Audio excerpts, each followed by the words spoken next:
മരിച്ചിട്ടും വെറുതെ വിട്ടില്ല. മൃതദേഹത്തെ കെട്ടിത്തൂക്കിയ വിചിത്രമായ ഒരു വധശിക്ഷയുടെ കഥയുണ്ട്. ചരിത്രത്തിലെ ഏറ്റവും വിചിത്രവും ഞെട്ടിക്കുന്നതുമായ ഒരു പ്രതികാരത്തിൻ്റെ കഥയാണിത്. മരിച്ച് 2 വർഷം കഴിഞ്ഞ് മൃതദേഹം കുഴിമാടത്തിൽ നിന്ന് പുറത്തെടുത്ത് വധശിക്ഷ നടപ്പാക്കിയ കഥ. ഇംഗ്ലണ്ടിൻ്റെ ഭരണാധികാരിയായിരുന്ന ഒലിവർ ക്രോംവെല്ലിനെയാണ് ഈ ദുർഗതിയുണ്ടായത്.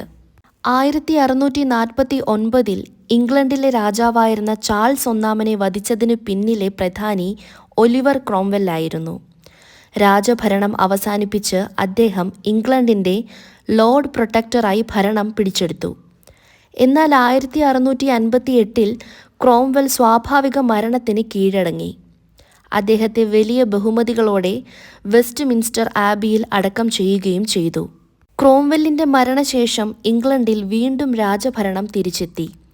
ചാൾസ് ഒന്നാമൻ്റെ മകൻ ചാൾസ് രണ്ടാമൻ അധികാരമേറ്റതോടെ തൻ്റെ പിതാവിനെ കൊന്നവരോട് പ്രതികാരം ചെയ്യുവാൻ തീരുമാനിച്ചു. പക്ഷേ ക്രോംവെൽ അപ്പോഴേക്കും മരിച്ചിരുന്നു.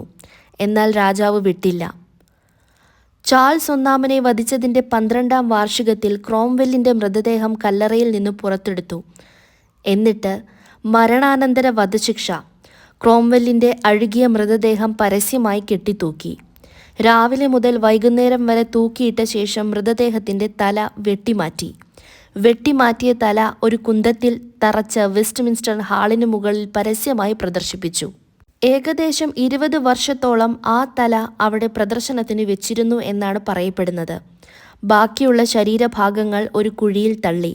വർഷങ്ങൾക്ക് ശേഷം പലതവണ കൈമറിഞ്ഞ ക്രോംവെല്ലിൻ്റെ തല 1960 കേംബ്രിഡ്ജിലെ സിഡ്നി സസെക്സ് കോളേജിൽ രഹസ്യമായി അടക്കം ചെയ്തത്.